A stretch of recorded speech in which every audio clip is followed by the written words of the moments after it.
जी अस्सलाम वालेकुम जी। कैसे हैं सब लोग। तो बेसिकली जीत गई आरसीबी 1 राजस्थान से। जो उम्मीद थी, जो लग रहा था लोगों को, सबको वही हुआ।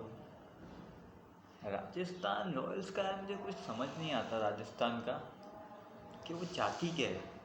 कि मेरे हिसाब से मुझे समझ नहीं आया राजस्थान क्या चाह रही है। वो शायद जॉस बटलर को उन्होंने छोड़ा, सबको छोड़ा, चलो खैर है। पर अब इतना रियान पराग पे क्यों इतना कर रहे हो। क्या लगता है क्या रियान पराग कोई बड़ा बहुत बड़ा प्लेयर है। 6 सेंचुरियाँ मारी पिछले आईपीएल में उसने। ये संजू ने 6 सेंचुरियाँ मारी पिछले आईपीएल में। क्या किया है जो इतना कॉन्फिडेंट होकर लोग उतरे थे इस दफ़ा। 2 स्पिनर छोड़े उन्होंने, अश्विन और इसको छोड़ के रियान पराग इन बेवकूफ़ों को रख लिया। क्या कर रहा है रियान पराग, किस चीज़ की अकड़ है भाई। फील्ड में देखो तो अकड़ से खड़ा होता है। ऐसा लगता है विराट कोहली की टक्कर ले रहा है कि भाई मैं विराट कोहली हूँ। विराट कोहली की जितनी उम्र है उतनी तो तेरी 50 नहीं है भाई। जितनी विराट कोहली की उम्र है ना भाई, उतनी इसकी 50 भी नहीं होगी। 50 क्या 20 भी हो जाए तो बहुत बड़ी बात है।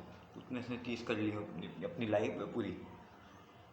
इसको लड़कियाँ भाई, इसको अनन्या पांडे ये यही पसंद है, यही सब चीज़ें पसंद है भाई इसको। इसकी स्टोरियों में यही चीज़ें लाइक आती हैं कि भाई स्टोरियों में ये देखता है।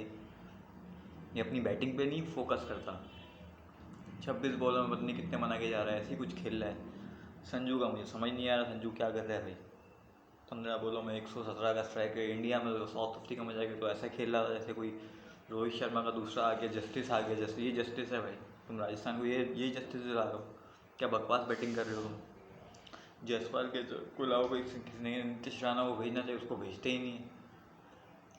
रियान पराग को भेजेंगे हम तो भाई। रियान पराग है हमारा। अबे रियान पराग घंटे का है वो भी। रियान पराग उसको सिर्फ लड़के समझ दिखती है सब जगह। उसको और कुछ नहीं कहा, यूँ करके खड़ा होता है, यूँ करके यूँ हाथ बांध के खड़ा होगा। कैच उससे छुड़ी जाते हैं, हर चीज़ उससे छुड़ी जाती है। तो वो किस चीज़ का प्लेयर है, किस टाइप का प्लेयर है भाई। जो इतना रिटेन करके तुम लोगों ने रखा है, उसको क्यों रखा है मुझे तो समझ नहीं आ रहा। आरसीबी विराट कोहली ने फिर अपनी इनिंग खेली, उसका कैच छूटा पर कोई बात नहीं। विराट कोहली ने तो अपना सिंपल खेलता कि 140 137 के स्ट्राइक रेट से खेला, उसने सही खेला अपना। फ्लिप सॉल्ट ने बहुत मारा इनको। इनके स्पिनरों को तो ऐसा फेंका उठा गया जैसे वहाँ कोई बच्चा खेल रहा था और इनसे खेला ही नहीं जा रहा था। सैमसन ये उससे ध्रुव जी और नहीं खेला जाता। इनके कहते नहीं क्या प्लेइंग लेवल में समझ नहीं आता। बॉलिंग इनकी समझ नहीं आती कई बार। 175 एक विकेट पे जिसके पथेटिक कैप्टनसी की, पथेटिक बॉलिंग की, आराम से चेस के 17 ओवर में 17.3 समथिंग ओवर्स में चेस कर दिया। तो ये इनका समझ मुझे कुछ भी नहीं आता राजस्थान का। पिछली दफ़ा भी ये चोकर्स मुझे चोकर्स ही लग रहे हैं। बस आरसीबी एक अच्छी टीम बन के सामने आ रही है। अब तक तो जीत रही है, एक ही मैच हारी है, वो भी उससे हारी थी, डीसी से हारी थी। और एक गुजरात से, सॉरी 2 मैचेस हारी हुई। तो मतलब आरसीबी सही है, मतलब अपने दिन पे होती है तो अपना बेस्ट करती है, बेस्ट ही दे रही है आरसीबी। मतलब मुझे कुछ लग रहा है क्योंकि इसमें एंडी वेक्स आप सब ने एक चीज़ नोट की आरसीबी में, जब से एंडी फ्लावर आए तो कुछ चेंजेस हुई हैं इनमें। उनकी बैटिंग बॉलिंग में ना थोड़ा एक अटैकिंग अप्रोच आई है, जो अटैकिंग इनकी दिख नहीं रही थी बिल्कुल, मुझे जहाँ तक लगता है। मेरा तो ये मानना है कि एंडी फ्लावर ने बहुत कुछ इनका चेंजेस किए रहे आरसीबी में। जब से ये आया तो थोड़ा आरसीबी उठी है। वो आरसीबी नहीं दिख रही था जो पिछले सीजन्स में थी। तो इस दफ़ा वो टफ कंटेंडर बनने की वो लग रहा है मुझे कि टॉप 4 में तो आएगी, टॉप 3 में तो आएगी, टॉप 2 में भी आ सकती है फाइनल। शायद ये पता ना कि इस दफ़ा आरसीबी का कप हो।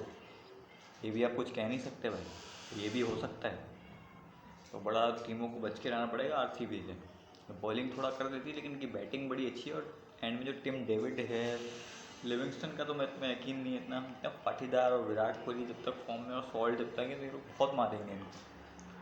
और वही हुआ, राजस्थान ने बिल्कुल बकवास बॉलिंग की, बैटिंग तो बकवास की थी, बिल्कुल बकवास थी, बिल्कुल बकवास। समझ ही नहीं आया मुझे क्या बैटिंग की है।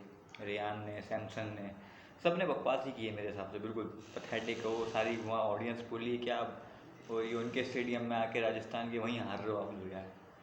अपने होम ग्राउंड पे हारो तो फ़ायदा क्या। किससे जीतो, अब चेन्नई से जीतो तो आप बहुत उछल लो। चेन्नई की तो टीम ही सेट अपनी उससे जीत के ही उछल लें कि हमने जीत लिया है। तो क्या जीता तुमने, कुछ भी नहीं जीता भाई, तुम लोग हार ही रहे हो। टॉप 4 में पता नहीं पिछले बार कैसे पहुंच गया, वो भी जॉस बटलर की वजह से पहुंचे, वरना पहुंचने का लायक ही नहीं है राजस्थान बिल्कुल ही। पथेटिक बोलूँगा और कुछ ज़्यादा नहीं बोलूँगा, ज़्यादा लंबा नहीं बोलूँगा मैं। जो हारे लोग पर well done RCB, well done Virat Kohli. And I think इस टाइम आपको जीतना चाहिए क्योंकि बहुत से लोगों का, आरसीबी फैंस को भी चाहिए कि यार जीत जाए दफा टाइटल ना। तो मेरे हिसाब से बेस्ट अपॉर्चुनिटी है आरसीबी के लिए कि कप उठाए और सबके मुंह बंद करे। और ये जो संजय मांजरेकर हैं, ये सारे जो हैं ये बड़े उछलते थे तो इनका भी अब होगा कि विराट कोहली अब इनको रन्स बना रहा है, तो अब इनका मुंह बंद है सबका। तो अब जो भी होगा देखेंगे। बाकी भी मुंबई और उसका भी मैच है, तो उसका ही प्रीव्यू देखेंगे। प्रीव्यू तो कर दिया है, वीडियो आ गई हो, आप सब्सक्राइब करें, देखें, व्यूज़ में देखें आप ज़रा। बाकी अभी मैच चल रहा है। बाकी पेशावर कोयटा, कोयटा और लाहौर का ही मैच है, तो वो बड़ा इंटरेस्टिंग मैच होगा, तो अब देखते हैं। जब तक के लिए अल्लाह हाफिज़।